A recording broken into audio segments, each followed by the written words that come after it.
சந்ததியும் உங்கள் நாமமும் எனக்கு முன்பாக ஏற்கும். அல்லேலூயா. இந்த சந்ததியாக நம்மை ஆசீர்வதிக்கிறது. ஆமென், ஆமென். நிச்சயமாக அவர் சொன்னதை செய்யும் அளவு நம்ம கைவிடவே மாட்டார். பக்கத்துல சொல்லுங்க, அவர் சொன்னதை செய்யற வரைக்கும் நம்மளை கைவிடவே மாட்டார். எப்ப சொன்னாரு, நம்ம சந்ததியை குறித்து என்ன சொன்னாரு, யார்கிட்ட சொன்னாரு, எப்படி செய்வாரு, நாம என்ன செய்யணும் என்பதை குறித்துதான் இந்த ஆவியானவர் நம்மோடு இடைப்பட விரும்புகிறார். ஒரு அல்லேலூயா சொல்லுவோமா? ஆமென், ஆமென். நாம் எடுத்துக்கொள்வோம், வாசிப்போம். ஆதியாகமம் 12ஆம் அதிகாரம் 6-7 வசனங்களை வாசிப்போம். ஆபிராம் அந்த தேசத்தில் சுற்றி திரிந்து சீகேம் என்னும் இடத்துக்கு சமீபமான மோரே என்னும் சமபூமி மட்டும் வந்தான். அக்காலத்திலே கானானியர் தேசத்தில் இருந்தார்கள். கர்த்தர் ஆபிரகாமுக்கு தரிசனமாகி உன் சந்ததிக்கு இந்த தேசத்தை கொடுப்பேன் என்றார். அப்பொழுது அவன் தனக்கு தரிசனமான கர்த்தருக்கு அங்கே ஒரு பலிபீடத்தை கட்டினான். ஆமென். சொன்னதை செய்யும் அளவும் நீ கைவிடவே மாட்டி. ஆபிரகாமுக்கு என்ன சொன்னாலோ அதை இன்று வரைக்கும் காப்பாற்றி வருகிற தேவன். அல்லேலூயா. இன்றைக்கு ஆபிரகாம் சந்ததியாகி நம்மோடும் நின்று தேவன் அதை நடத்தி கொண்டே இருக்கிறார், இன்றைக்கு இந்த நிமிஷம் வரை. ஆமென், ஆமென். 13ஆம் அதிகாரம் 14-15. ஆபிரகாமை விட்டு பிரிந்த பின்பு கர்த்தர் ஆபிரகாமை நோக்கி, உன் கண்களை ஏறெடுத்து நீ இருக்கிற இடத்திலிருந்து வடக்கேயும் தெற்கேயும் கிழக்கேயும் மேற்கேயும் நோக்கிப் பார். நீ பார்க்கிற இந்த பூமி நான் உனக்கும் சந்ததிக்கும் என்றைக்கும் இருக்கும்படி கொடுத்து உன் சந்ததியை பூமியின் தூளை போல் பெருக பண்ணுவேன். ஒருவன் பூமியின் தூளை எண்ண கூடுமானால் உன் சந்ததியும் எண்ணப்படும். அல்லேலூயா. இன்னொரு வசனத்தை வாசிப்போம். 15:5.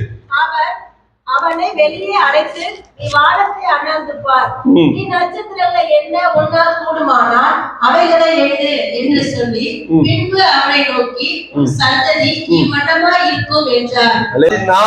10. பின்பு கர்த்தருடைய தூதனானவர் அவளை நோக்கி உன் சந்ததியை மிகவும் பெருக பண்ணுவேன், அது பெருகி எண்ணி முடியாதா இருக்கும் என்றார். 17 7-9 முடிய. உனக்கு பின்வரும் உன் சந்ததிக்கும் நான் தேவனாய் இருக்கும்படி எனக்கும் உனக்கும் உனக்கு பின் தலைமுறையாக வரும் உன் சந்ததிக்கும் நடுவே என் உடன்படிக்கையை நித்திய உடன்படிக்கையாக ஸ்தாபிப்பேன். என் உடன்படிக்கையை நித்திய உடன்படிக்கையாக ஸ்தாபிப்பேன். உனக்கு எது எப்படி? உனக்கும் உனக்கு பின் வரும் உன் சந்ததிக்கும் நான் தேவனாய் இருக்கும்படி உனக்கும் எனக்கும் உனக்கும் உனக்கு பின் தலைமுறையாக வரும் சந்தை கரங்களை தட்டி தேவன் தலைமுறையாக வருகின்ற சந்ததிக்கு இது நித்திய உடன். நமக்கு மாத்திரமல்ல, நம்முடைய தலைமுறைக்கு எல்லாம் ஆண்டவர் நித்திய உடன்படிக்கையாக. வாசிங்க. நீ பரதேசியாய் தங்கி வருகிற கானான் தேசம் முழுவதையும் உனக்கும் உனக்கு பின்வரும் உன் சந்ததிக்கும் நித்திய சுதந்திரமாக கொடுத்து நான் அவர்களுக்கு தேவனாய் இருப்பேன் என்றார். நீ பரதேசியாய் தங்கி இருக்கிற கானான் தேசம் முழுவதையும் உனக்கும் உனக்கு பின்வரும் சந்ததிக்கும் நித்திய சுதந்திரமாக கொடுத்து. அல்லேலூயா. வாசிங்க. பின்னும் தேவன் ஆபிரகாமை நோக்கி, இப்பொழுது நீயும் உனக்கு பின் தலைமுறையாக வரும் உன் சந்ததியும் என் உடன்படிக்கையை கைக்கொள்ளுங்கள். நீயும் உனக்கு பின் தலைமுறையாக வரும் உன் சந்ததியும் என் உடன்படிக்கையை கைக்கொள்ளுங்கள். 19வது வசனம் வாசிங்க. அதுல 19. அப்பொழுது தேவன் உன் மனைவியாகிய சாராள் நிச்சயமாய் உனக்கு ஒரு குமாரனை பெறுவாள். அவனுக்கு ஈசாக்கு என்று பெயரிடுவாயாக. என் உடன்படிக்கையை அவனுக்கும் அவனுக்கு பின்வரும் அவன் சந்ததிக்கும் நித்திய உடன்படிக்கையாக ஸ்தாபிப்பேன். ஆமென். சொன்னபடியே ஈசாக்க கொடுத்து ஈசாக்கோடு என்ன செய்யறாரு? நித்திய உடன்படிக்கையை ஸ்தாபிக்கிற தேவனா. இப்போ எல்லாமே வாஸ்தவம். ஆதியாகமம் 12, 13, 15, 16, 17 வரிசையா 47 வரைக்கும் போகுது.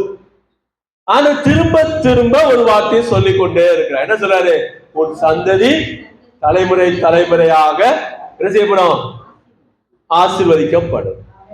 உன் சந்ததி ஆசீர்வதிக்கப்படும். உன் சந்ததி ஆசீர்வதிக்கப்படும். ஒரு தடவை சொல்லிருக்கலாம், உடன்படிக்கை தானே, ஒரு தடவை சொல்லிட்டு விட்டுருக்கலாம்ல. ஏன் திரும்ப திரும்ப திரும்ப அதை சொல்லிக்கிட்டே இருக்கிறாரு?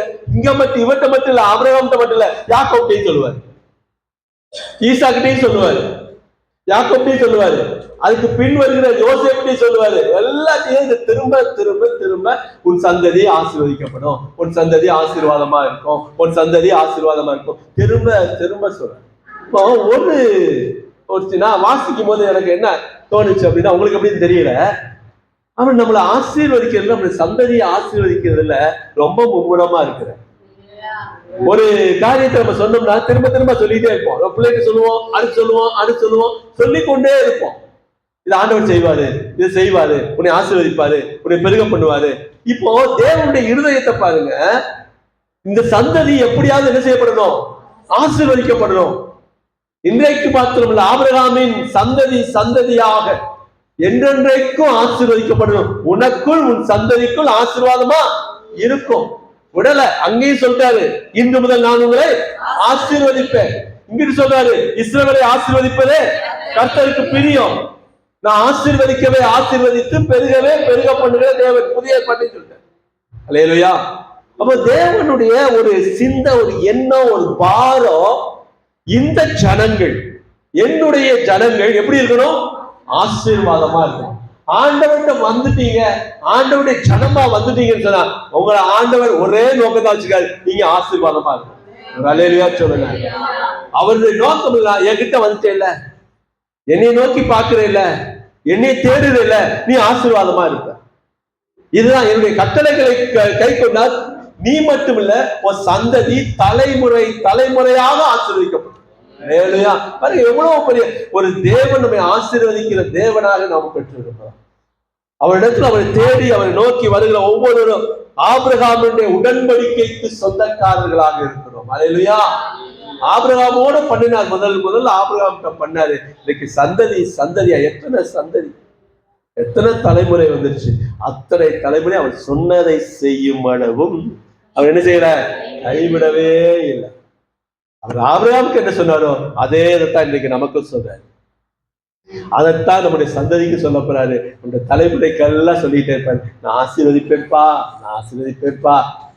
அதுல ஒரு சின்ன ஒரு இன்னொரு காரியத்தை பாக்குறான், தயவு செய்து என்ன செஞ்சிடாத, என்னை விட்டுட்டு வேற தேவனை சேவிக்க, என்னை விட்டு விலகி போயிடாத, நான் ஆசீர்வதிப்பேன்பா, நான் ஆசீர்வதிப்பேன், நான் ஆசீர்வதிக்கிற தேவன். அதற்காகத்தான் நான் என்ன செஞ்சிருக்கேன், உன்னை தெரிந்தெடுத்து இருக்கிறேன், அதற்காகத்தான் உன்னை அழைத்து இருக்கிறேன். நான் அப்படியே விட்டுற மாட்டேன், நான் அப்படி விடுகிற தேவன் இல்ல. உன்னை கடைசி மூச்சு வரை நான் என்ன செய்வேன், உன்னைய ஆசீர்வதி. தேவன் என்னை கைவிட்டாரோ, என்னை மறந்து போனாரோ இல்ல. ஒரு நாள் தாய் கூட என்ன செய்யலாம், பிள்ளைகளை மறக்கலாம். நான் உன்னை என்ன செய்ய மாட்டேன், மறக்கவே மாட்டேன், வச்சிருக்கிறேன். வேறையா ஆண்டவர் நம்முடைய சந்ததியை குறித்து ஒரு திட்டம் வைத்திருக்கிறார். நம்முடைய தலைமுறைகளை குறித்து ஒரு திட்டம் வைத்திருக்கிறார். அவருடைய எண்ணம், ஏக்கங்கள் எல்லாமே நம்ம பற்றி தான் இருக்குது, அவருடைய ஜனங்களை குறித்து தான் இருக்குது. என்னை தேடி வந்துட்டாங்கப்பா, என்னை நம்பி வந்துட்டாங்கப்பா, என்னை ஏற்றுட்டு என்னுடைய சொந்த தேவனாக, மெய் தேவனாக என்னை ஏற்றுக்கொண்டு வந்துட்டாங்க. நான் எப்படிப்பா, நான் ஆசீர்வதிப்பேன். அவர் ஒவ்வொரு நாளும் பரிதவிக்கிறார் நமக்காக. பாதை மாறுகின்ற பொழுதெல்லாம் பரிதவிக்கிறார். நம்ம எப்படியாவது ஆசீர்வதிக்கணுமே, எப்படியாவது உங்க நல்லா இருக்கணுமே, எப்படியாவது நல்லா இருக்கணும், அவர் கஷ்டப்படுறாரு. அல்லேலூயா. நம்மை குறித்தும் நம்முடைய சந்ததியை குறித்தும் அவர் ஏதோ சும்மா சொல்லிட்டு போல, அதற்கு ஒரு திட்டத்தை வைத்திருக்கிறார். அல்லேலூயா. அது வாசிங்க, ஆதியாகமம் 15ஆம் அதிகாரம் 13வது வசனத்தை வாசிப்போம். அப்பொழுது ஆபிரகாமை நோக்கி, சந்ததியார்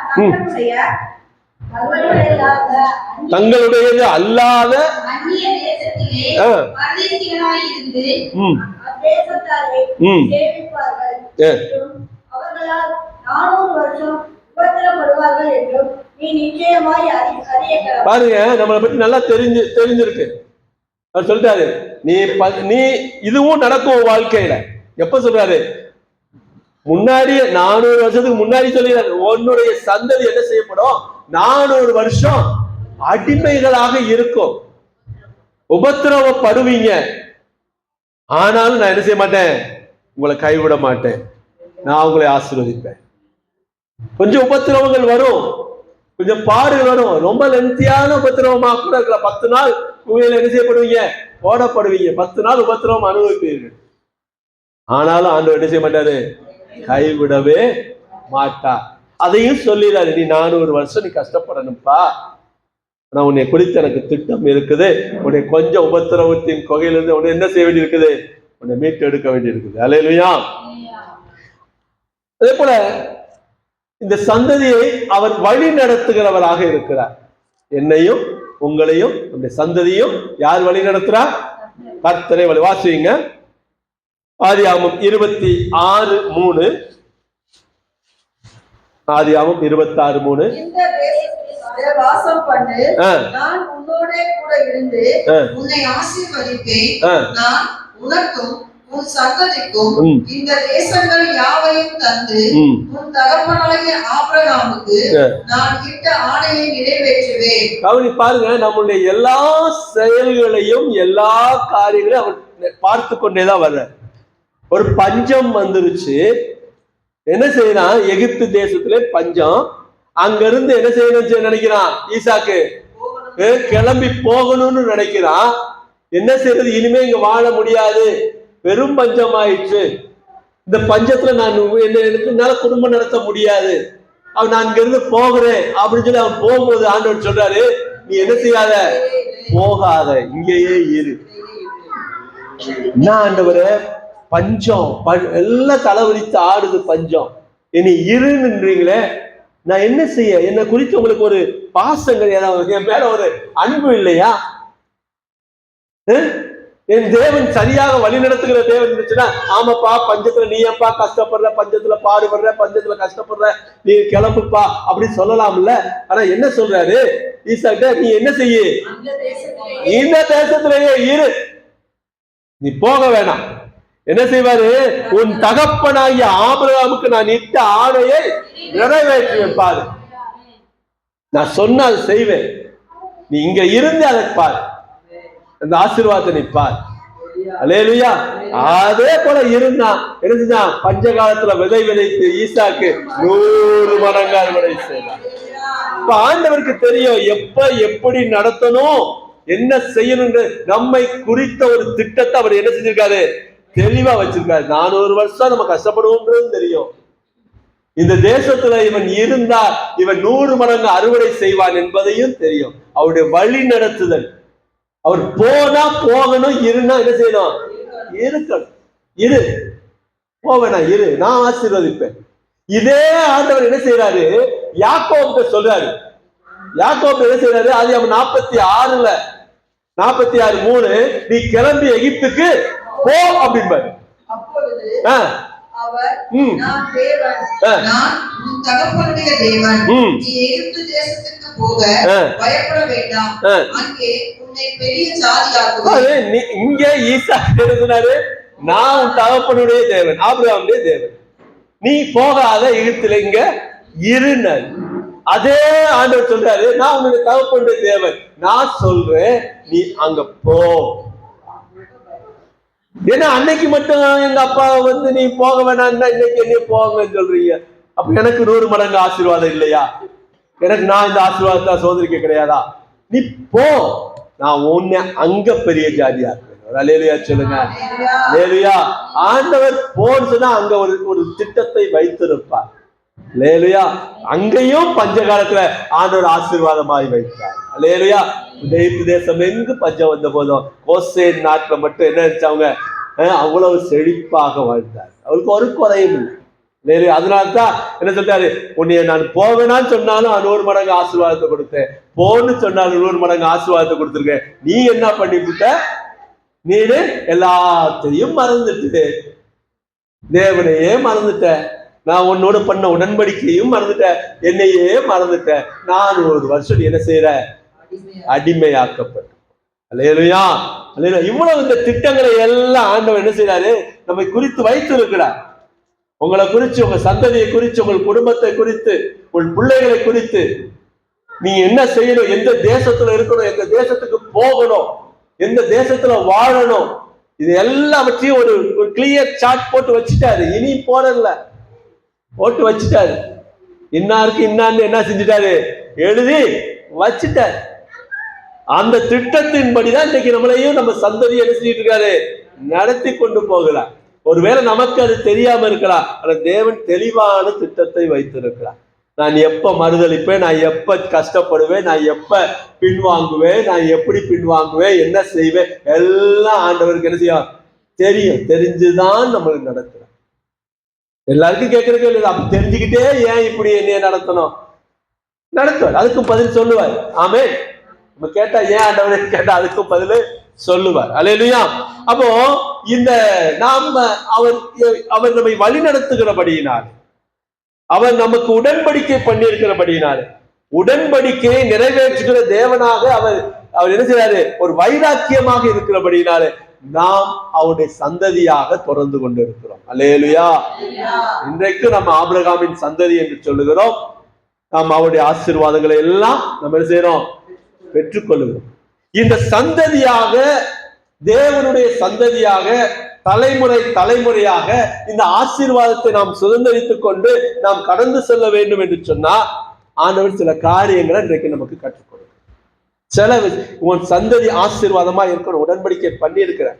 ஆமா, நான் சொல்லிட்டு உன் சந்ததி தலைமுறை தலைமுறையாக ஆசீர்வதிக்கப்படும். ஆமா, நான் உடன்படிக்கை பண்ணி இருக்கிறேன். ஆனா இந்த சந்ததியாக என்னுடைய தலைமுறை தொடர வேண்டும் என்று சொன்னால், இந்த ஆசீர்வாதம் தொடர வேண்டும் என்று சொன்னால் தேவன் ஒரு சில காரியங்களை இன்றைக்கு நம்மோடு கூட பேசுங்க. அல்லேலூயா. வாசிங்க 1வது என்னாகமம் 9ஆம் அதிகாரம் 10வது வசனத்தை வாசிப்போம். என்னாகமம் 9:10. நீ இஸ்ரவேல் புத்திரரோடு சொல்ல வேண்டியது என்னவென்றால், உங்களில் ஆகிலும்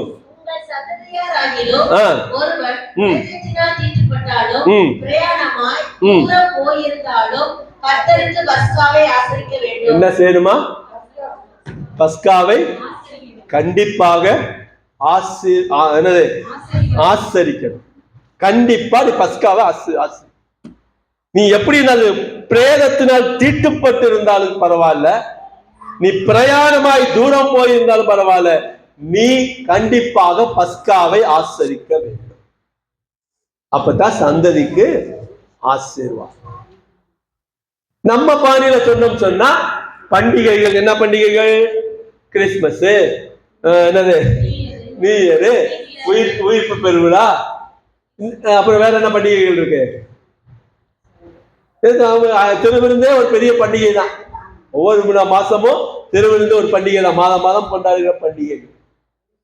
அப்ப இந்த பண்டிகைகளை நான் ஒரு கிறிஸ்தவன், என்னுடைய சந்ததி ஆசீர்வாதமா இருக்கணும் சொன்னா இந்த பண்டிகைகளை நான் கண்டிப்பாக ஆசரிக்கணும். ஐயோ நான் ஊருக்கு போயிட்டேன், ஐயோ நான் ஒரு கேதமாயி போச்சு, எங்க சொந்தத்துல இறந்துட்டாங்க. சில பேர் பார்த்துருக்கீங்களா, சொந்தத்துல யாராவது இறந்துட்டாங்கன்னாக்கா கிறிஸ்துமஸ் கொண்டாட மாட்டாங்க. நாங்க இந்த வருஷம் ட்ரெஸ் எடுக்கல, தவறிட்டாங்க. எதுக்கு பிளாக் பண்றது, பண்டிகையை பிளாக் பண்றது.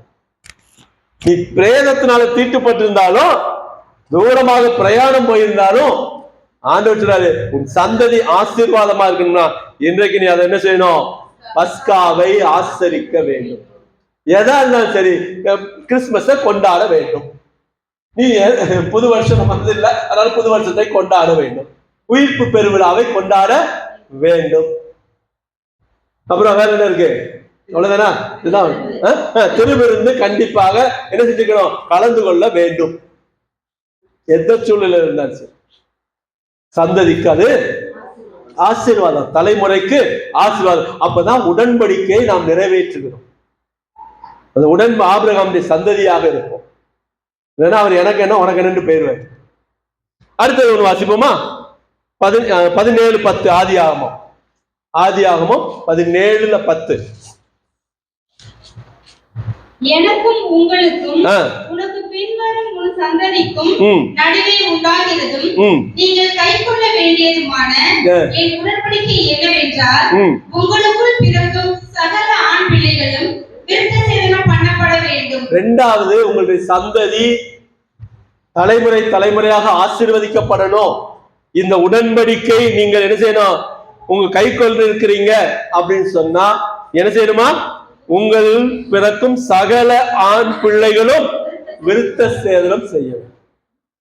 இன்னைக்கு என்ன செய்ய? இன்னைக்கு விருத்த சேதனம் செய்யறதா? நான் இன்றைக்கு ஆபிரகாமின் சந்ததி, என் சந்ததி ஆசீர்வதிக்கப்படணும். தலைமுறை நான் எப்படி நான் விருத்த சேதனம் செய்ய முடியாது. விருத்த சேதனம் இப்ப இல்லை. உங்களுக்கு இருதயத்துல விருத்த சேதனம் இருக்கணும். நான் இப்ப யோசிக்கும் போது இப்படி யோசித்தேன், ஒருவேளை இந்த முழுக்கு ஞானஸ்தானம் எடுத்து ஆண்டவர்கள் வர்ற பாருங்க, அப்படி ஒரு முழுக்கு ஞானஸ்தானத்தை ஆண்டவர் கட்டாயப்படுத்துகிறாரோ? நான் இன்றைக்கு ஒரு முழுக்கு ஞானஸ்தானத்தை எடுத்து ஆண்டவருக்குள்ள வந்துட்டேன். என் சந்ததி சந்ததியாக ஆண்டவர் என்ன செய்வாரு? இந்த ஞானஸ்தானம் எடுக்க வைத்து கொண்டு போய் சந்ததி தலைமுறையாக ஆசீர்வதிப்பார். லேலுயா லேலுயா. கர்த்தர் நல்லவர். அப்போ இரண்டாவது காரியம், நீங்க விருத்த சேதனம் செய்யணும் பரவாயில்ல, முழுக்கு ஞானஸ்தானம் எடுத்து தேவனுடைய சந்ததியாக நாம் என்ன செய்யப்பட வேண்டும்? தொடரப்பட வேண்டும். அல்லேலூயா. அடுத்தது மூன்றாவது, நியாயாதிபதிகள் 3ஆம் அதிகாரம் 2வது வசனம். இஸ்ரவேல் புத்திரரின் சந்ததியாரும் அதற்கு முன் யுத்தம் செய்ய அறியாதிருந்தவர்களும் அவைகளை அறியும்படிக்கு பழக்குவிப்பதற்காகவும் கர்த்தர் விட்டு வைத்த ஜாதிகள் என்றார். அடுத்து மூன்றாவது, சந்ததிகளை ஆண்டவர் என்ன செய்யறாரு? பழக்குவிப்பவராக ஆண்டவர் ஆசீர்வதிக்க வேண்டும் என்று சொன்னார். அவர் சோதித்து பார்ப்பார். அதனால்தான் நமக்கு சோதனைகளை கொடுத்துக்கிட்டே இருக்காரு. நீ என் சந்ததி தானா? நீ ஆசீர்வாதத்தினுடைய உடன்படிக்கையில இருக்கிறியா? இந்த ஆசீர்வாதத்தை சுதந்திரிச்சுக்கணும். நீயும் உன் சந்ததியை சுதந்திரிக்கணுமா? உனக்கும் உனக்கு பின்வரும் சந்ததியோ சுதந்திரிக்கணுமா? சோதனை வச்சுக்கிட்டே இருப்பார். ஒரு தடவை சோதிச்சுட்டு விட மாட்டார். அடிக்கடி சோதனை போட்டுக்கிட்டே இருப்பார். ஒரு தடவை பாஸ் ஆயிட்டோம், அது எப்பவுமே பாஸ் தான் கிடையாது, வருஷம் பாஸ் ஆகும். லேலுயா. இப்ப சோதிக்கிற தேவன் அவர் எப்படி சோதிக்கிறாரு? இஸ்ரவேல் புத்திரரின் சந்ததியாரும் அதற்கு முன் யுத்தம் செய்ய அறியாதிருந்தவர்கள், இதுக்கு முன்னாடி நான் யுத்தம் செய்ய தெரியாது, அவைகளை அறியும்படி பழக்குவிப்பதற்காகவும் கர்த்தர் சில ஜாதிகளை விட்டு வைத்திருக்கிறார் அப்படின்னு இந்த வசனம் சொல்லுது.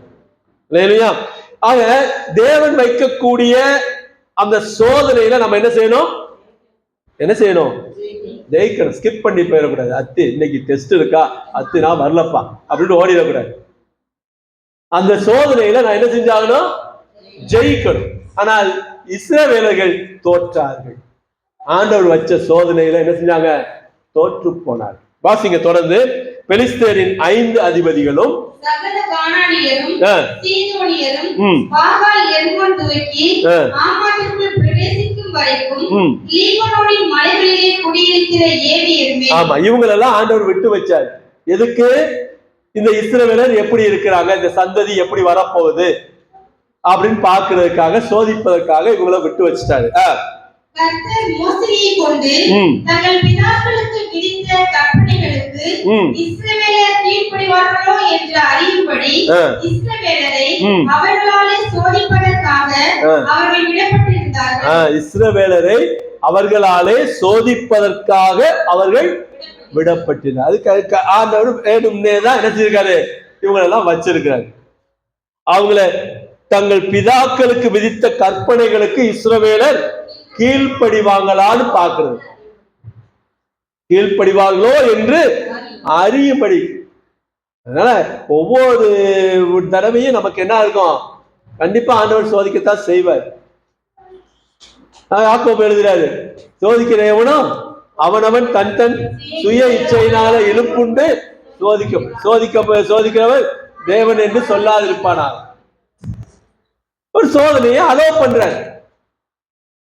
சரி, அடுத்து வாசிங்க 5. இப்படி ம். இஸ்ரவேல் புத்திரர் கானானியர், ம். ஏத்தியர், ம். எமோரியர், ம். பெரிசியர், ம். ஏவியர், ம். எபூசியர் ஆகிய இவர்களிடையே குடியிருந்து ம். அவர்களுடைய குமாரத்திகளை விவாகம் பண்ணி ம். தங்களுடைய குமாரத்திகளை அவர்கள் குமாரருக்கு கொடுத்து அவர்கள் தேவர்களை சேவித்தார்கள். அவர்கள் தேவர்களை சேவித்தார்கள். அவர்கள் தேவர்களை சேவிக்கல, அவர்கள் தேவர்களை சேவித்தார்கள். டெஸ்ட் என்ன ஆகி போச்சு? பெண் என்னது? ஏத்தியர், கானானியர், எமோரியர், பெர்ஷியர், ஏவியர், எபூசியர் இவர்கள் நடுவில் குடியிருந்தது மாத்திரமில்ல, அந்த குமாரத்திகளை விவாகம் பண்ணி தங்களுடைய குமாரத்திகளை அவங்களுக்கு கொடு. ஒரு டெஸ்ட் வச்சாரு, தோத்துட்டு.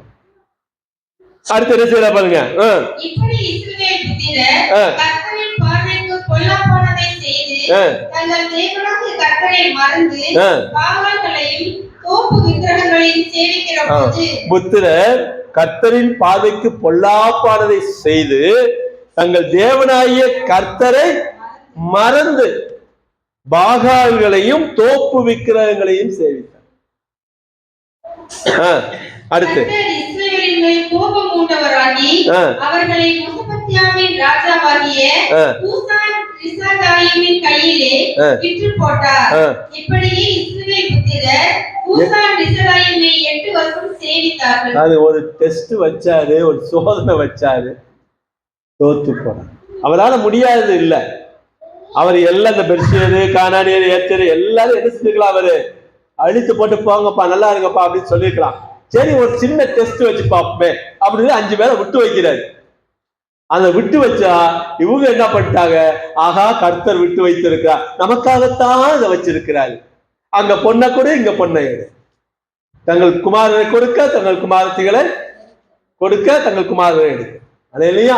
ஆக இந்த சோதனையில விழுந்து போனார்கள். அவருக்கு கர்த்தர் கோபம் உண்டா என்ன பண்ணாரு? 8 வருஷம் விழுந்து. இல்லையா? என்ன பாஸ்டர், இன்னமும் எனக்கு ரொம்ப கஷ்டமா தான் இருக்குது, என்னைக்கு தான் எந்திரிப்பேனோ தெரியலன்னா யோசித்து பார்த்து உங்களுக்கு எந்த சோதனை வச்சாரு, நீங்க தோத்தீங்களா ஜெயிச்சீங்களான்னு யோசித்து பாருங்க. ஒருவேளை 8 வருஷம் இந்த வருஷத்தோட போற வருஷத்தோட முடியறமா இருக்கும். அல்லேலூயா. இந்த வருஷத்துல இருந்து உங்களை ஆசீர்வதிப்பார். அல்லேலூயா. இந்த வருஷம் தொடங்குறதாக இருக்கக்கூடாது. ஆண்டவர் இந்த வருஷத்தோட நம்ம எல்லாரும் என்ன செய்யலாம்? முடிச்சு விட்டு நம்மள ஆசீர்வதிக்கிற தேவனாக. ஆமென். அவர் சொல்லிட்டாரு, போன வருஷத்தோட முடிஞ்சதுப்பா, இந்த வருஷம் உங்க சந்ததி நிலைத்து நிற்கும். அல்லேலூயா. ஆமென். ஆமென். சோ அப்ப நம்முடைய சந்ததியை ஆண்டவர் என்ன செய்யறாரு? சோதனை செய்து பார்க்கிறவராக இருக்கிறார். நம்மை சோதனை செய்து பார்க்கிறாரு. சந்ததிக்கும் சோதனை செய்வாரு. தலைமுறையாக ஒரு சோதனை ஒண்ணு இருக்கும். ஆசீர்வதிக்கிறவர் சில சோதனைகளை, டெஸ்ட்களை செய்வார். அப்படியே செய்ய மாட்டார், அப்படியே விட்டுற மாட்டார். கீழ்ப்படுகிறானா இல்லையான்னு பார்ப்பாரு.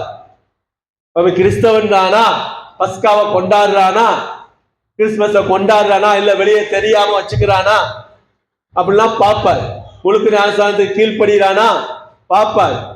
எல்லாவற்றையும் பார்ப்பார். பார்த்துட்டு தான் என்ன செய்வாரு? சந்ததியை ஆசீர்வதிப்பார். எதையுமே செய்ய மாட்டேன், எதையுமே நான் கீழ்ப்படிய மாட்டேன், எதுவுமே பண்ண மாட்டேன், ஆனா என் தலைமுறை சந்தோஷமா இருக்கணும், சமாதானமா இருக்கணும்னாக்கா அது 8 வருஷம் ஆரம்பிச்சிருச்சுன்னு வச்சுக்கோங்க. இல்லையா? அதனால ஆண்டவர் இந்த நம்ம சந்ததியை என்ன செய்வாரு? சந்ததியாக தொடர்ந்து ஆசீர்வதிக்க வேண்டும் என்று சொன்னா, நான் சொல்றது 1-2 காரியங்கள் தான். ஏன்னா என்ன, நம்ம சில காரியங்களை மட்டும் சொல்லி நம்ம போறோம். இன்னும் நிறைய ஆண்டவர் சோதனை கொடுத்துக்கிட்டு தான் இருப்பார். சரி, அடுத்த காரியத்துக்கு போவோம். ஆண்டவர் என்ன செய்யறாரு? இந்த சந்ததிகள் ஆசீர்வாதமாக அல்லது ஆசீர்வாதத்தை பெற்றுக்கொள்ள என்ன செய்யணும்?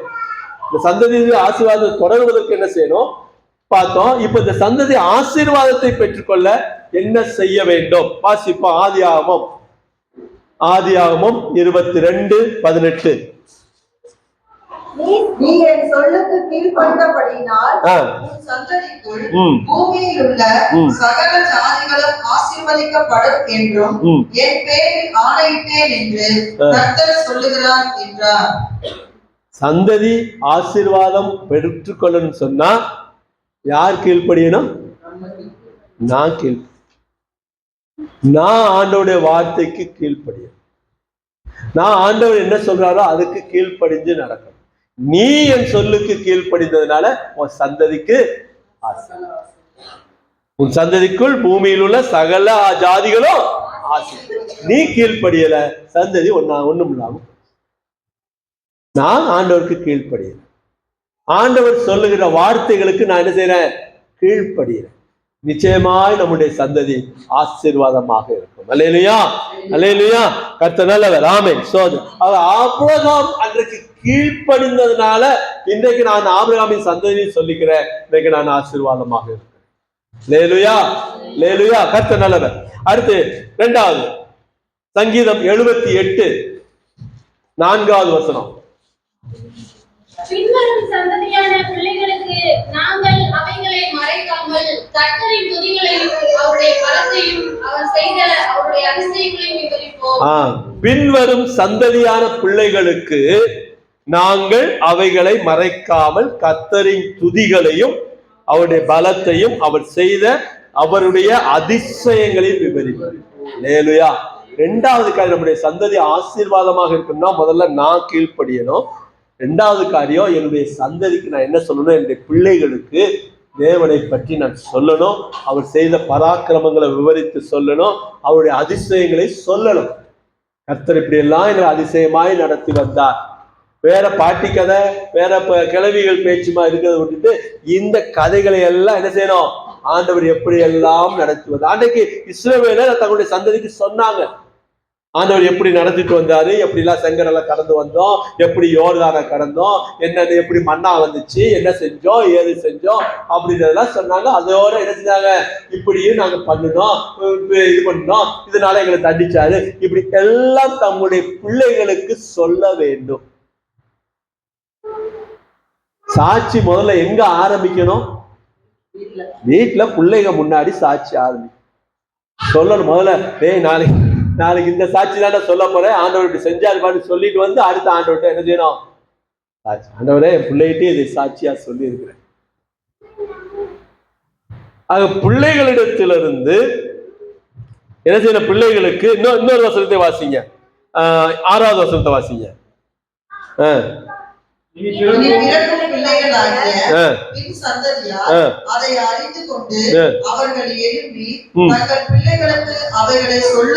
நான் என் பிள்ளைக்கு சொல்லணும், என் பிள்ளை எழும்பி என்ன செய்யும்? அவன் பிள்ளைக்கு சொல்லணும். அதுதான் தலைமுறை. நான் இந்த தலைமுறைக்கு சொல்லிட்டேன், என்னுடைய பிள்ளை எழும்பி அடுத்த தலைமுறைக்கு அவன் சொல்லுவான், அவன் பிள்ளை எழும்பி அடுத்ததுக்கு சொல்லுவான். அப்ப தலைமுறையா என்ன செய்யும்? இந்த சாட்சியானது பகிர்ந்து கொள்ளப்படும். கர்த்தர் எங்க தாத்தாக்கு இப்படி செஞ்சாரா, எங்க கூட்ட என் வீட்டுல இப்படிலாம் நடந்துச்சான் அப்படி சொல்லணும். இப்ப எந்த வீட்டுல தாத்தா சொல்றா எங்க தாத்தாக்கு நடந்துச்சு, எங்க கூட்டனுக்கு இப்படி நடந்துச்சு எந்த வீட்டுல சொல்றோம்? இல்ல, இப்ப நாம தான் முதல் தலைமுறையாக இருக்கிறோம். இல்ல, ஆண்டவர் பாருங்க நம்மளை தேர்ந்தெடுத்திருக்காரு பாருங்க. நம்மளுக்கு தாத்தா கூட்டன் எல்லாம் விட்டாரு, நம்மளை தேர்ந்தெடுத்துக்கான நம்ம மேல ஒரு பிரியம் நினைச்சிருக்காரு, வச்சிருக்காரு. இது வரைக்கும் எப்படி இருந்துச்சோ, எனக்கு முந்தின தலைமுறை எப்படி இருந்துச்சோ, எனக்கு முன்னாடி உள்ள ஒரு 64 பேர் எப்படி இருந்தாங்களோ எனக்கு தெரியாது. ஆனா என்னில இருந்து என் சந்ததி என்ன செய்யப்பட போகுது? ஆசீர்வதிக்கப்பட போகுது. என் தலைமுறை ஆசீர்வதிக்கப்பட போகுது. கர்த்தர் நிச்சயமா என் தலைமுறை ஆசீர்வதிப்பார். இதுக்கு முன்னாடி சாபத்துல வாழ்ந்தாங்களோ, கோபத்துல வாழ்ந்தாங்களோ, எப்படி வாழ்ந்தாங்களோ, வாழ்ந்தது போட்டோம். என்னை அவர் அழைத்து என்னை சாட்சியாக நிறுத்தி இருக்கிறார். அல்லேலூயா. நான் சொல்லணும் என் பிள்ளைக்கு, பா உங்க தாத்தாவெல்லாம் விட்டுரு, நான் பா இன்னைக்கு தலைமுறை 2வது தலைமுறைக்கு வந்துருச்சு. அம்மா டாரத்தி அம்மா, அதுக்கு அடுத்து யார் வந்தாச்சு? வந்தாச்சு. அடுத்த சந்தோஷம் விமலா அவனுடைய தலைமுறைக்கு சொல்லுவாங்க. எங்க பாட்டி சொல்லுவாங்க, எங்க பாட்டி அப்பா எங்க பாட்டி கரெக்டா ஜபம் அந்த பிரேயரு ஆராதனை இதுக்கெல்லாம் போயிடுவாங்க. ஆண்டவர் எவ்வளவு சாட்சியா நிறுத்திருக்காரு தெரியுமா? எங்க பாட்டி சாட்சி சொன்னாங்கன்னா அப்படியே கேட்டுக்கிட்டு இருக்கலாம். அவ்வளவு சாட்சி இருக்கு. யார் சொல்லணும்? எங்க தலைமுறை சொல்லணும், என் தலைமுறை சொல்லணும். அப்ப ஆமா, நான் பார்த்திருக்கேன். எங்க அப்பா என்னைக்கு நாங்களும் 10 வருஷமா சர்ச்சுக்கு போயிட்டு தான் இருக்கோம். ஒரு நாள் கூட எந்திரிச்சு சாட்சி சொன்னதா எனக்கு ஞாபகமே இல்ல. சொல்லக்கூடாது. பிள்ளைங்க சொல்லணும், ஆண்டவர் எங்க குடும்பத்தை சாட்சியா வச்சிருக்காரு. எங்க பாட்டி சொன்னாங்க, எங்க தாத்தா சொன்னாங்க, எங்க அப்பா சொல்லுவாங்க, எங்க அம்மா சொல்லுவாங்க. அல்லேலூயா. அப்படிப்பட்ட சந்ததியை கர்த்தர் என்ன செய்றாரு? ஆசீர்வதிக்கிற தேவனாய் இருக்கிறார். அல்லேலூயா. அது ஒரு ஆசீர்வாதம், தலைமுறை தலைமுறையாக தொடர்ந்து வருகிற ஆசீர்வாதம். ஆமென், ஆமென். அல்லேலூயா. சங்கீதம் 22:30 வாசிங்க. சங்கீதம் 22:30. ஒரு சந்ததி அவரை சேவிக்கும், தலைமுறை தலைமுறையாக அது ஆண்டவருடைய சந்ததி எனப்படும். ஒரு சந்ததி அவரை சேவிக்கும், தலைமுறை தலைமுறையாக. அது யாருடைய சந்ததி? ஆண்டவருடைய சந்ததின்னு சொல்லப்படுமியா. அது அவங்களா? அவங்க அப்பா எத்தனை வருஷமா இருக்கிறாங்க, எத்தனை வருஷமா கிறிஸ்தவங்களா இருக்கிறாங்க. அது ஆண்டவருடைய சந்ததி, அது இயேசுவினுடைய சந்ததி. அவங்க நாங்கெல்லாம் நாங்க பிறக்கும் போதே கிறிஸ்தவங்களா பிறந்தோம்யா சொல்றோம்ல, சொல்றாங்கல்ல. நாங்க பிறக்கும் போதே கிறிஸ்தவங்க. எங்க அப்பா அப்பவே ஞானஸ்தானம் எடுத்தாரு, முழுக்க ஞானஸ்தானம் எடுத்து சபைக்கு போனவர். அல்லேலூயா. எங்க அம்மா அப்பவே, எங்க தாத்தா அப்பவே சொல்லணும். அதுதான் சந்ததியினுடைய ஆசீர்வாதம். என்ன சொல்றீங்க நீங்க? ஆமாவா இல்லையா? என் பேரை சொல்லணும், என் பேரனுடைய மகன் சொல்லணும், எங்க குடும்பம் எப்படிப்பட்ட குடும்பம். அல்லேலூயா.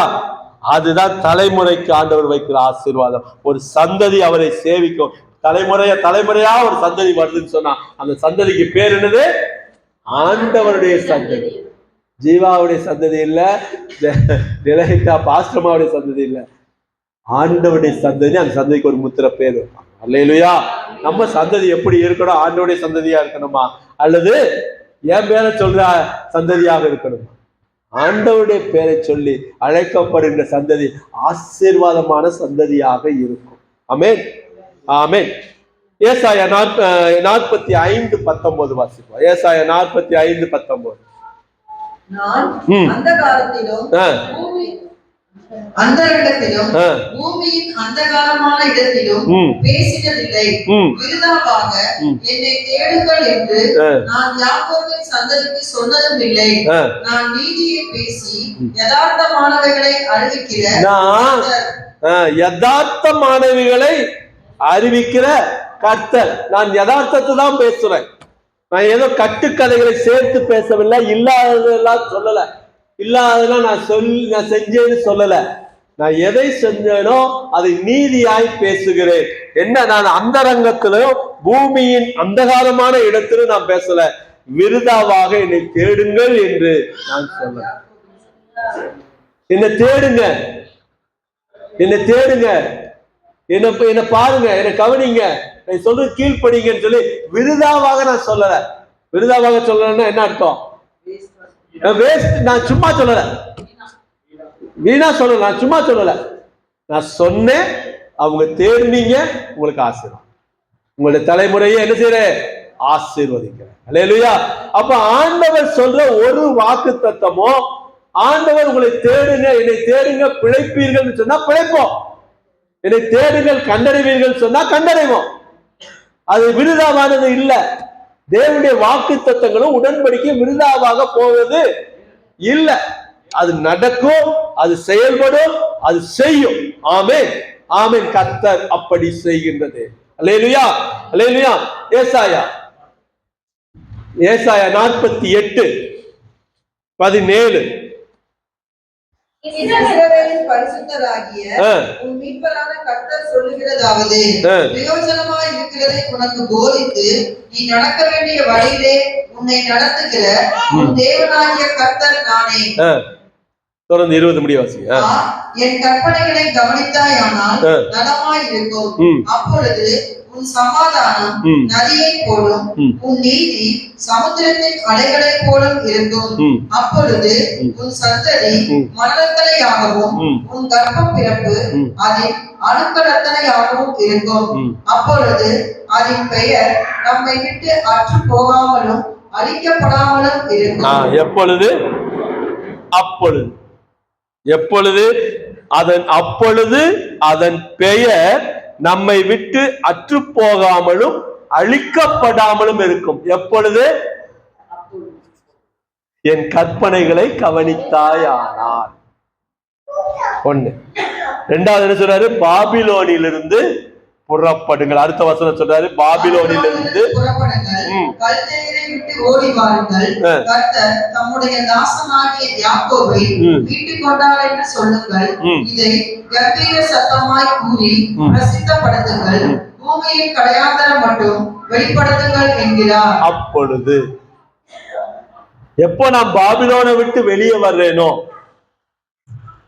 எப்பொழுது பாகாலை விட்டு வெளியே வர்றேனோ, எப்பொழுது என்னுடைய பழைய வாழ்க்கையை விட்டு வெளியே வர்றேனோ, அந்த கல்தேயரை விட்டு வெளியே வர்றேனோ, அப்பொழுது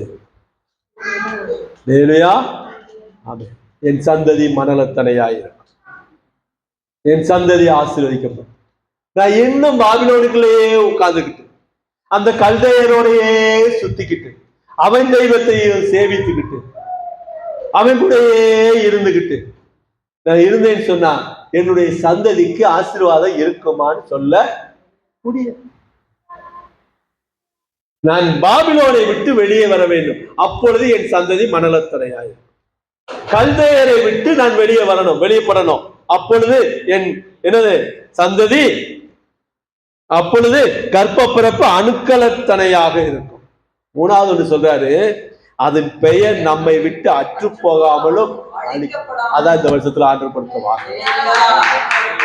உங்களுடைய நாமம், உங்களுடைய பேரு, உங்களுடைய சந்ததி எங்க என்ன செய்யும்? எனக்கு முன்பாக நிற்கும். நான் நிறுத்துவேன், அது ஆசீர்வதிக்கப்பட்ட சந்ததியாக நிற்கும். ஆமென், ஆமென்.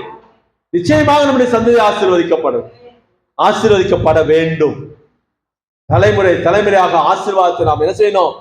சுதந்திரம். நான் வாழ்ற காலத்துல நல்லா இருந்தா போதும், அதுக்கப்புறம் அவங்க என்ன வேணுமோ அந்த மாதிரி வாழ்ந்துட்டு போறேன், எக்கேடும் கெட்டு போறாங்க, நான் ஒழுங்கா இருக்கிறேன் போதும். இல்லையா? இப்படிதான் ஒரு யார் சொன்னா? ஏலி சொன்னான்.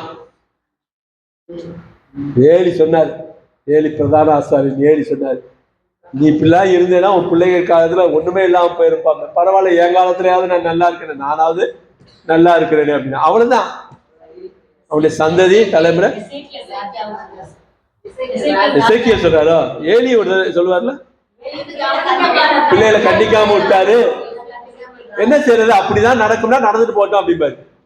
அப்படிதான் நடக்கும்னா நடந்துட்டு போட்டு ஏறி சொல்லுவாரு. எசேக்கியேல் ராஜா சொல்லுவாரு, நானா அந்த நலமா இருந்தாலும் போதும் அப்படிமா. அந்த வார்த்தைகளை ஒருபோதும் பெற்றோர்கள் என்ன செய்யக்கூடாது? சொல்லக்கூடாது. நான் என் காலத்துல எப்படியோ ஓடி போச்சு, நான் இப்படியோ இருந்துட்டு போறேன், நீங்க யாரு எக்கேடா எப்படியோ போங்கடா, நான் சொல்றத சொல்லிட்டேன், நீ என்னமா ஆகின்னு சொல்லவே கூடாது. நல்லாதான் இருக்கணும். அதுக்கு என்ன செய்யணுமோ அதை செஞ்சு ஆகணும். நான் அதன்படி என் பிள்ளைகள் என்ன செஞ்சாகணும்? வளர்த்து ஆகணும், நடத்தி ஆகணும். நான் சொல்றத சொல்லிட்டே நீ எப்படியோ ஓம்பாரு ஆண்டவர் பாட்டு விட்டுட்டு போறதுக்கு இல்ல, இழுத்து பிடிச்சு கொண்டு வந்து என்ன செஞ்சாகணும்? நிறுத்தி ஆகணும். அதுக்கு உபத்திரவம் வருதா? உபத்திரவப்பட்டாகணும். எப்படியாவது என் சந்ததி, என் தலைமுறை ஆசீர்வாதமாக இருக்கணும், ஆசீர்வாதத்தை சுதந்தரித்துக் கொள்ள வேண்டும். அல்லேலூயா, அல்லேலூயா. மல்கியாவின் புத்தகம் 2ஆம் அதிகாரம் 15வது வசனம். அவர் ஒருவரே அவரிடத்தில் பரிபூர்ணமாய் இருந்ததே, பின்ன ஏன் ஒருவனை படைத்தார்? தேவ பக்தியுள்ள சந்ததியை பெரும்படிதானே. ஆகையால் ஒருவனும் தன் இள வயதின் மனைவிக்கு துரோகம் பண்ணாதபடிக்கு ஆமென். அவர் ஒருவனை அல்லவா படைத்தார்? எத்தனை தானே உண்டாக்குனாரு? ஆதாமதான். ஆவி அவரிடத்தில் பரிபூர்ணமாய் இருந்ததே, பின்ன ஏன் ஒருவனை படைத்தார்? தேவ பக்தியுள்ள சந்ததி என்பார். எங்க குடும்பத்துல என் ஒருத்தனை தானே கூப்பிட்டுக்கிறாரு, உங்க மூலமா தான் ஒரு தேவ பக்தியுள்ள சந்ததி கொண்டு வந்து சொல்லி உங்களுக்கு தூக்கிட்டேன். அல்லேலூயா. இத மறக்க கூடாது. அத்தனை பேர் இருக்கிறாங்க, 5 ஆம்பளை ஒரு பொம்பளை ஒரு பெண் பிள்ளை 5 ஆண் மக்கள், கொஞ்சம் டீசெண்டா சொல்லுவோம், 5 ஆண் மக்கள் ஒரு பெண் பிள்ளை. ஆனா ஆண்டவர் தூக்குறது ஜீவாவை தானே தூக்குறாரு. உங்களுக்கு அப்படி இருக்குதா? இருக்குதா? எங்க குடும்பத்துல அப்படி பேர் இருக்கிறாங்க. தூக்குறது யார தூக்குறாரு? ஏன்னா தேவ பக்தியுள்ள சந்ததி என்ன செய்யப்படணும்? உருவாக்கப்படணும், கொண்டு வரப்படணும். உங்களை நம்புறாரு. இவனை தூக்குனாதான், இவனை எடுத்தாதான் என்ன செய்வாரு? இந்த சந்ததி தேவ பக்தியுள்ள சந்ததியாக வரும். அப்படிதான் ஒவ்வொரு குடும்பத்திலையும் ஒரு ஆளை முன்குறிச்சு வச்சிருப்பாரு. எல்லாரையும் இல்ல. அப்புறம் பார்த்து பாஸ்டர்மா குடும்பத்துல பாஸ்டர்மா தான் தூக்குனாரு. அதுக்கப்புறம் எல்லாம் மட்டன்னு எல்லாரும் உள்ள வந்தாங்க. நான் ஒண்ணு மறந்துடக்கூடாது, என்னையதானே எடுத்திருக்காரு, நான் மட்டும் ஆசீர்வாதமா இருந்துட்டு போறேன், மத்தவங்களை பத்தி நான் எதை கவலை பண்றேன்? மத்தவங்களை பத்தி கவலைப்படுவதற்காகத்தான் உங்களை தூக்கி இருக்கிறார். உங்க சொந்தங்களை பற்றி, உங்களை அண்ணன் தம்பி அக்கா தங்கச்சி, உங்க சொந்தங்களை பற்றி கவலைப்படுவதற்காக அவங்களையும் பரலோகத்துக்கு கூட்டிட்டு போகணுன்றதுக்காகத்தான் உங்களை முன்குறிச்சிருக்காரு. உங்ககிட்ட தான் அந்த நல்ல குணத்தை எதிர்பார்த்திருக்காரு. அப்படி காலை தூக்கி விட்டுருங்க. ஆமே. உங்ககிட்ட ஆண்டவர் இவன் உண்மை உள்ளவன் என்று எண்ணி இவன் தன்னுடைய பிள்ளைகளுக்கு என்னை குறித்து சொல்லுவான், அவன் சந்ததிக்கு சொல்லுவான், பிள்ளைகளுக்கு சொல்லுவான். அவன் நம்பிதான் உங்களை தூக்கி இருக்க. அப்ப நான் என்ன செய்யணும்? அவர் வைக்கிற சோதனையில தோற்று போயிடக்கூடாது, ஜெயிக்கணும். சில சமய சோதனைகளை தோற்று போனதுனால தான் நமக்கு என்ன செய்யுது? 8 வருஷம் பரவாயில்ல. ஆயுள் தண்டனை எத்தனை வருஷம்? ஆயுள் தண்டனை 16 வருஷம், 16 இயர்ஸ். ஆயுள் தண்டனை சொன்னா ஒருத்தருக்கு 16 இயர்ஸ் தான் ஆயுள் தண்டனை.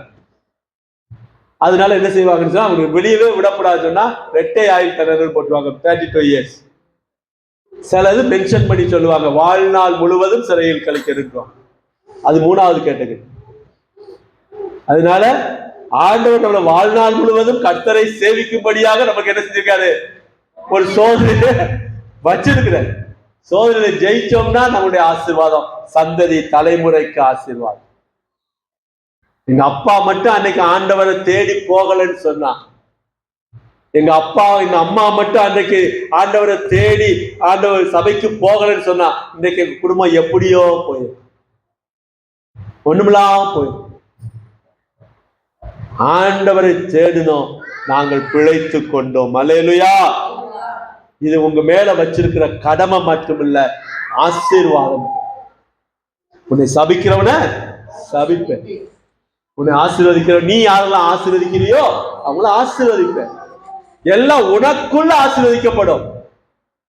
உன் நாமம் நிற்கும்படியாக அந்த அடையாளத்தின்படி கர்த்தர் ஆசீர்வதிப்பார். அல்லேலூயா.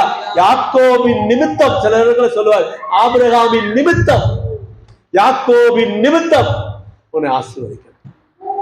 நம்ம பேர் அப்படி சொல்லப்படணும். உங்க அம்மாவின் நிமித்தம், உங்க அப்பாவின் நிமித்தம். ஸ்கூல்ல சொல்லுவாங்க, உங்க அப்பாவுக்காக பாக்குறேன் அப்படிம்பாங்க. உங்க அப்பாவுக்காக பாக்குறேன், உங்க அம்மாவுக்காக பாக்குறேன். அந்த நல்ல மனுஷனுக்கு எப்படியா உனக்குல இப்படி ஒரு புத்தி வந்துச்சு? எப்படி அந்த நல்ல மனுஷன் எப்படி கவலைப்படுத்துற அப்படிம்பாங்க. அந்த சந்ததி அப்படி போயிடக்கூடாது. ஆசீர்வாதமான சந்ததியாக இருக்க வேண்டும். அல்லேலூயா, அல்லேலூயா. வாசிங்க. சில சமயத்துல என்ன செய்யறோம்? அந்த தேவ பக்தியுள்ள சந்ததியை பெற்றுவிட வேண்டும் என்று நாமளா சில முயற்சிகள்ல எடுப்போம். நான் சொல்றது புரியுதா? சில சமயம் எப்படியாவது ஒரு தேவ பக்தியுள்ள சந்ததி வந்துடணுமே, நம்ம எப்படியாவது நம்ம குடும்பத்துல இன்னொரு சந்ததி உருவாகணுமே அப்படின்றதுக்காக சில முயற்சிகளை எடுப்பாங்க. எப்படியாவது ஒரு சந்ததியை உருவாக்கி விடணும், எப்படியாவது உருவாக்கி விடணும்ல. கர்த்தர் எப்படி சொல்றாரோ அப்படி உருவாக்கும். பக்கத்துல சொல்லுங்க, எப்படியாவது சந்ததி உருவாக்கக்கூடாது, கர்த்தர் எப்படி சொல்றாரோ அப்படி உருவாக்கும். ஆமென். இந்த குழந்தையை தத்தெடுக்கிறாங்க. அது தேவ சித்தமா என்னன்னு எனக்கு இன்னைக்கு வரைக்கும் தெரியும். குழந்தையை தத்தெடுப்பாங்க, சந்ததி உருவாக வேண்டும் என்று. கர்த்தர் இந்த சந்ததியை தேவபக்தியுள்ள சந்ததியா கொடுக்கணும், நிச்சயமா என்ன செய்வாரு? கொடுப்பார். ஒருத்தங்க அப்படிதான் தத்து எடுத்துட்டாங்க. தத்து எடுத்த அடுத்த வருஷம் என்ன ஆயிட்டாங்க? பிரெக்னன்ட் ஆயிட்டாங்க. இப்ப அந்த பிள்ளை வளர்ந்து வருது. இப்ப எந்த பிள்ளைய ஒரிஜினலா வைக்கிறது? எப்படி போயிட்டு இருக்கு? என்ன, இது சொந்த பிள்ளை, இது தத்து பிள்ளை. சொந்த பிள்ளை, தத்து. தேவனுடைய பார்வையில அது இல்லை என்று நான் நினைக்கிறேன். தேவ சித்தம் அப்படி இல்லை. உங்களுக்கு கொடுக்கணும்னா ஆண்டவர் கற்பத்தை உண்டாக்கினவர் அதை என்ன செய்வாரோ? அடைப்பாரோ. அப்ப என்ன செய்யும்? இந்த தேவ பக்தியுள்ள ஒரு சந்ததியை பெற்றுக்கொள்வதை தான் முன்னாடி சொன்னாரு. பாபிலோன்ல இருந்து வெளியே வா, கல்தேயரை விட்டு ஓடிப்போ, நடந்து விட போகாது, ஓடிப்போ. கல்தேயரை சந்திச்சேன்னா ஓடி போயிரு. பாபிலோனை விட்டு வெளியே வா, உன் சந்ததி தேவ பக்தியுள்ள சந்ததி ஆண்டவர் கொடுப்பார். அதுவும் வேணும், இதுவும் வேணும், அவங்க வேணும், இவங்க வேணும். வெயிட் பண்ணுவார். சோதனையில ஜெயிக்கணும், இல்லன்னா 8 வருஷம் போட்டுருவார். அல்லேலூயா. இன்னொரு சில காரியம் செய்வாங்க. சந்ததி வேணும். முதல் மனைவிக்கு குழந்தை இல்லை, அதனால 2வது மனைவி எதுக்குறா? சந்ததி வேணும்.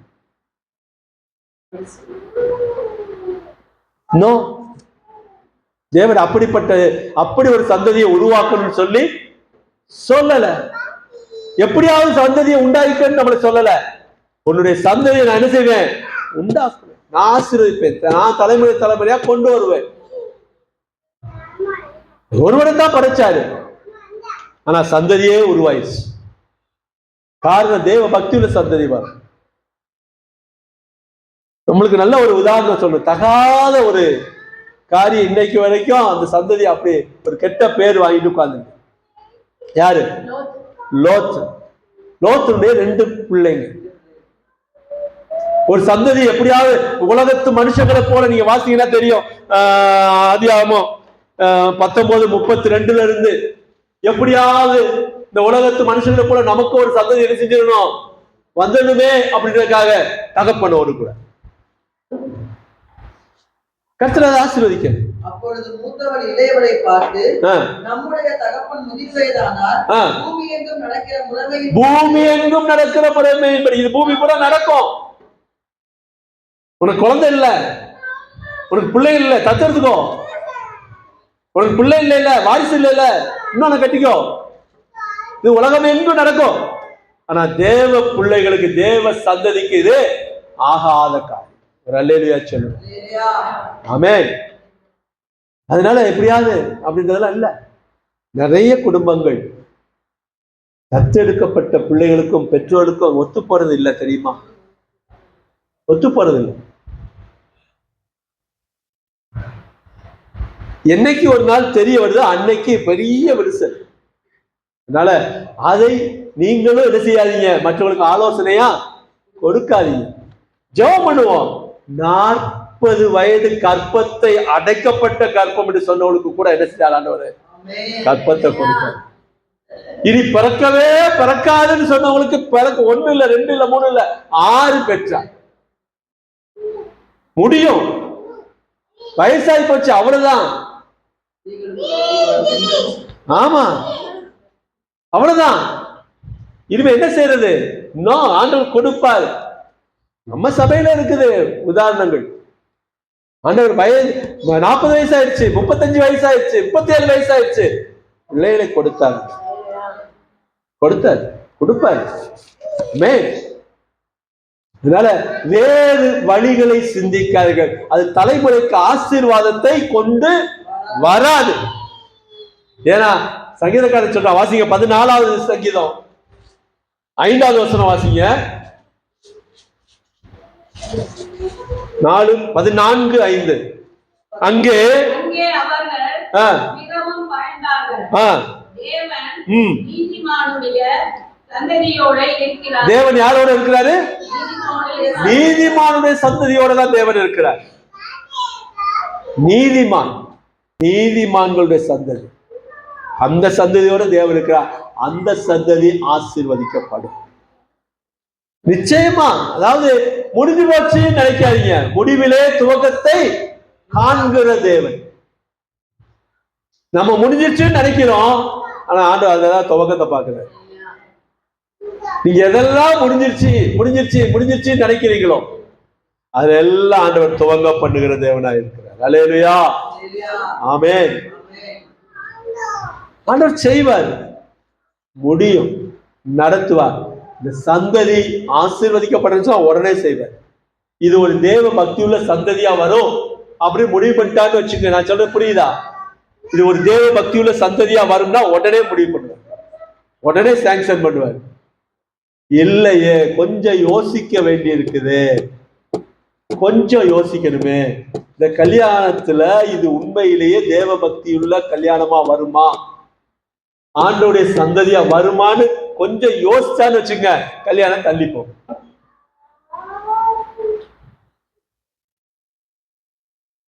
இல்லையா? இப்ப கல்யாணம் தள்ளி போறது, பிள்ளை பேரு தள்ளி போகுது, இதெல்லாம் தள்ளி போச்சுன்னா ஆண்டவர் எதை எதிர்பார்க்கிறார்? இது ஆண்டவருடைய சந்ததியாக வருமா, தேவ பக்தியுள்ள சந்ததியாக வருமா, இதை எதிர்பார்க்கிறார். அப்படிப்பட்டதுக்கு உத்தரவாதம் நீங்க கொடுத்தீங்கன்னு சொன்னா அடுத்த நாளே சாங்ஷன் பண்ணுவார். ஒரு அல்லேலூயா சொல்லுங்க. இன்னைக்கே அடுத்த நாள் இன்னைக்கே சாங்ஷன் பண்ணுவார். ஆமென். அப்ப அந்த உடன்படிக்கை, ஆபிரகாமோடு செய்த உடன்படிக்கை நான் சுதந்தரித்துக் கொள்ளுகிறேன். தேவன் அதை செய்கிறார். அல்லேலூயா, ஆமென், ஆமென். 37:25 சங்கீதம் 37:25. நான் இளைஞனாய் இருந்தேன், முதிர் வயதுள்ளவனும் ஆனேன். ஆனாலும் கைவிடப்பட்டதையும் அவன் சந்ததி அப்பத்துக்கு இறைந்து திரிகிறதையும் நான் காணவில்லை. நான் இளைஞனாவும் இருந்தேன், முதிர் வயதுமான, ஆனா என் வாழ்க்கையில நீதிமானுடைய சந்ததி இறந்து திரிகிறத பார்க்கவே இல்லை. எவ்வளவு பெரிய வார்த்தை பாருங்க. உங்க வாழ்க்கையில நீங்க பார்த்திருக்கீங்களா? நான் ஆண்டவரை ஏற்றுக்கொண்டேன், இயேசுவை ஏற்றுக்கொண்டேன், ரொம்ப கஷ்டப்படுறேங்க. யாராவது இருக்காங்களா? இல்ல உங்ககிட்டயே கூட கேள்வியை கேட்போமே, நான் சர்ச்சுக்கு வர ஆரம்பிச்ச நாள்ல இருந்து ஒரே கஷ்டம், பாடு, துன்பம், உள்ளதெல்லாம் இழந்தேன். இருக்கா? வர வர வர விருத்தியாக்குகிறது, சந்ததி சந்ததியாய் ஆசீர்வதிக்கிறது. ஆமென், ஆமென்.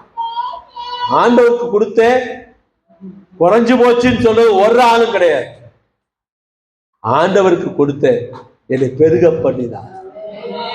வேலையா என் பிள்ளைய ஊழியத்துக்கு ஒப்பு கொடுத்தேன், ஆண்டவர் பிள்ளைய குடும்பத்தை சந்ததியை ஆசீர்வதிக்கிறார்.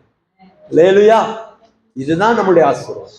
லேலுயா, இந்த சந்ததி, இந்த தேவபக்தி உள்ள சந்ததியின் மேல ஆவியானவர் என்ன செய்வாரு? ஆண்டவர் ஆவியை ஊற்றுவார். இப்ப யார் மேல அபிஷேகம் இருக்குன்னா, எந்த சந்ததி தேவபக்தியுள்ள சந்ததியாக வளர்க்கப்படுகிறதோ அந்த சந்ததியில ஆவியானவர் ஊற்றப்படுவார். ஒரு அல்லேலூயா சொல்லுங்க. வாசிங்க ஏசாயா 44:3. ஏசாயா 44:3. தாகம் உள்ளவன் மேல் தண்ணீரையும் வறண்ட நிலத்தின் மேல் ஆறுகளையும் ஊற்றுவேன்.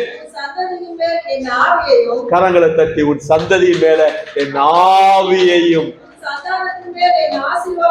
உன் சந்தானத்தின் மேல் என் ஆசீர்வாதத்தையும். சந்ததி என்பது நான் எனக்கு அடுத்தது, என்னுடைய பிள்ளை, அவனுடைய பிள்ளை, இது சந்ததி. சந்தானம் அப்படின்றது ஒரு 5-6 தலைமுறை போயிட்டு பாருங்க, நீண்ட தலைமுறை போது பாருங்க, அது சந்தானம், அது ஆசீர்வாதம். அதாவது அது பொருளாதார ஆசீர்வாதம், அது எல்லா வாரத்தில் உள்ள ஆசீர்வாதம், கீழே உள்ள ஆசீர்வாதம், எல்லா ஆசீர்வாதம், சந்தானம் பெருகிட்டே இருக்கு. லேலுயா, அது தலைமுறை தலைமுறையாக வரக்கூடியது. ஆமென், ஆமென். அடுத்தது வாசிங்க நீதிமொழிகள் 30. நீதிமொழிகள் 30:11. தங்கள் தகப்பனை சபித்தும் தங்கள் தகப்பனை சபித்தும் தங்கள் தாயை ஆசீர்வதியாமலும் இருக்கிற சந்ததியாரும் உண்டு. இப்படி ஒரு சந்ததியும் இருக்குதுங்க. நீதிமொழி சாலமோன் சொல்றாரு, இப்படி ஒரு சந்ததியும் இருக்குது. தங்கள் தகப்பனை சாபிக்க. நீனா ஒரு அப்பனா, முதல்ல நீ சாவு, அப்பதான் அந்த குடும்பம் உருப்படும். எங்களுக்கு அப்பதான் எங்களுக்கு இது. தகப்பனை சபிக்கிற சந்ததி. தாய் என்ன செய்யறாங்க? ஆசீர்வதியாமலும் இருக்கு. முதல்ல நீ போ, நீதான். தப்பு எங்க இருக்குது? பிள்ளைகளிடத்துல, பெற்றோரிடத்துல. அந்த சந்ததியை நான் சரியாக வளர்ப்பதற்கு தவறிட்டேன். அவன் என்னை சபிக்கிறா, என்னை ஆசீர்வதிக்காம என்னை என்ன செய்யறான்? தூஷணம் படுத்துகிறான். கேட்கும் போதெல்லாம் நம்மளுக்கு தெரியும். ஒரு சின்ன பிள்ளையிலேயே அந்த கதை சொல்லியிருப்பாங்க.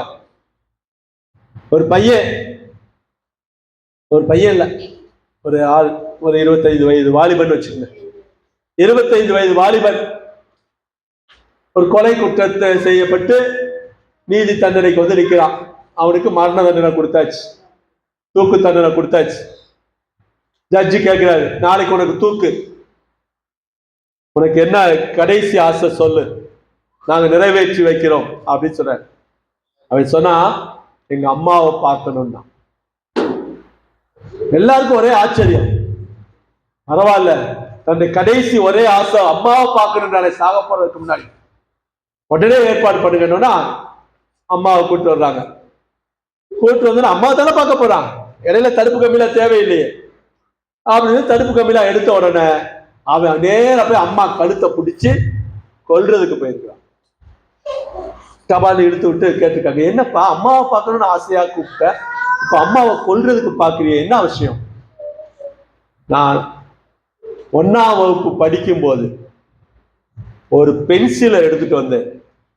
எங்க அம்மா சொன்னாங்க, பரவாயில்ல, நம்மளுக்கு ஒரு பென்சில் மிச்சம், வச்சுக்கோ அப்படின்னாங்க. 5ஆம் வகுப்பு படிக்கும் போது ஒரு பேனாவை தூக்கிட்டு வந்தேன், அடுத்தவன் பேனாவை.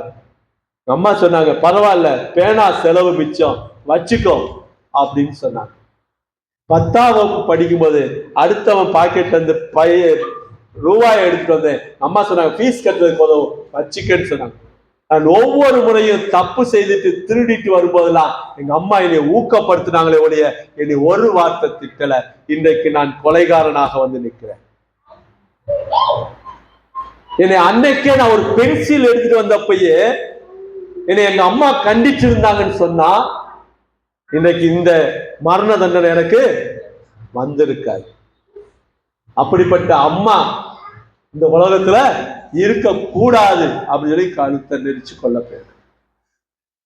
இது கதையோ நிகழ்ச்சியோ தெரியாது. இன்றைக்கு நம்ம பிள்ளைகள் நம்ம எப்படி வளர்த்துட்டு இருக்கோம். அவன் பைய திறந்து பாருங்க. நீங்க வாங்கி கொடுக்காத ஒரு பொருள் அவன் பையில இருந்துச்சுன்னா உடனே எடுத்து வெளியே போட்டு, ஏது இந்த பொருள், இது எப்படி வந்துச்சு கேட்கணும். கேட்டா ஏதாவது அவன் என்னைய திட்டுவா, என்னை அடிப்பான்.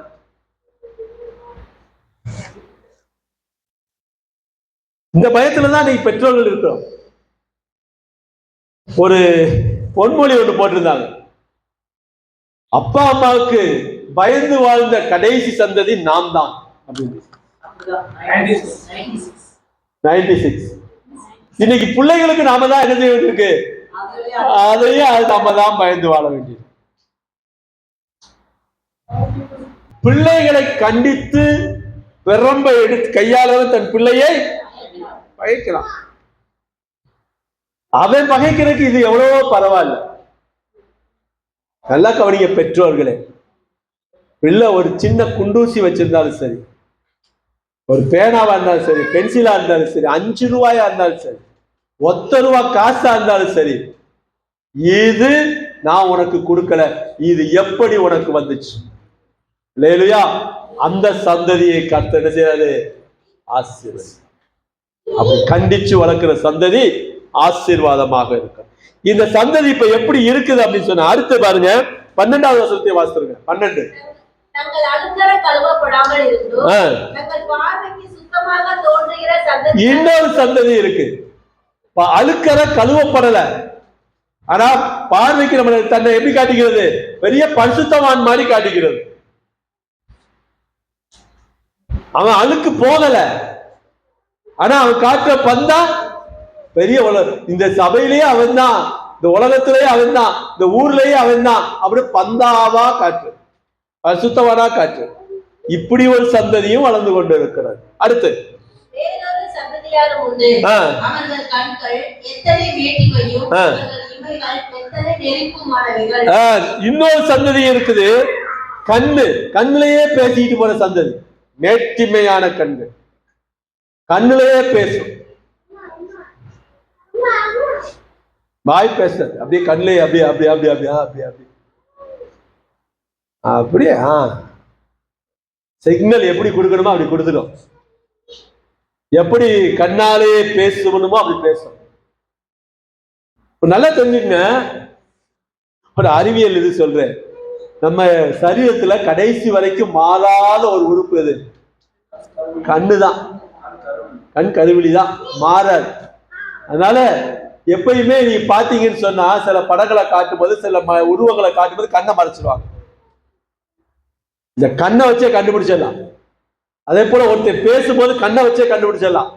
அவன் என்ன பேச வர, உண்மையை பேசுறானா பொய்ய பேசுறானா. போலீஸ்காரங்க நல்லா கண்டுபிடிப்பாங்க. அங்கிருந்து வரும்போதே தெரியும் அவன் எங்க பாக்குறாங்க.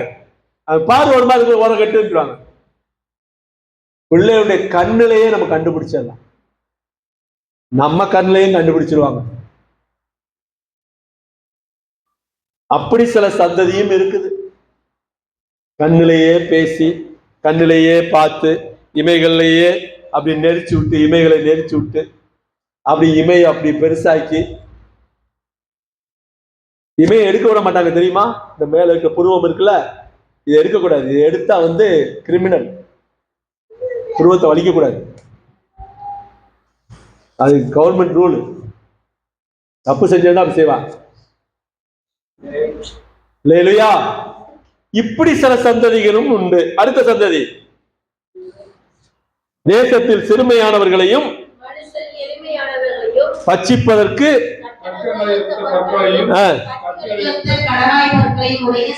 கத்திகளை ஒத்த கடவாப்பர்கள். பேசுனா கத்தி மாதிரி குத்தும், வெட்டும். இப்படி சில சந்ததியும் உண்டு. 4 சந்ததி சொல்லுது பாருங்க, மாய்மாலமான சந்ததி. 1 தகப்பனை சபிக்கிற சந்ததி, 2 பார்வைக்கு சுத்தமா காட்டிக்கிற சந்ததி, 3வது மேட்டிமையான கண்ணு இமையை கொண்ட சந்ததி, 4வது கத்திகளை ஒத்த கடவா பொருட்களை உடைய சந்ததி. அல்லேலூயா. நம்ம சந்ததி எப்படி? இந்த நாள்ல ஏதாவது வருதா? வரக்கூடாது. நாள்ல வரக்கூடாது. நம்ம சந்ததி தேவனுடைய சந்ததியா இருக்கணும். அல்லேலூயா சொல்லுங்க. இந்த நாளையும் தவிர்க்கணும். நம்ம தலைமுறை அப்படி வந்துடக்கூடாது. அப்ப இதையெல்லாம் தள்ளிட்டு தேவனை பற்றிக்கொள்ள வேண்டும், இயேசுவை பிடிச்சுக்கணும். ஆனா இப்ப இருக்கிற சந்ததி எப்படி இருக்குன்னா, இயேசுவை தள்ளிட்டு மத்த எல்லாத்தையும் பிடிச்சுக்கிறது. வாசிங்க லூக்கா 17:25. லூக்கா 17:25. அதற்கு முன்பு அவர் லூக்கா 17.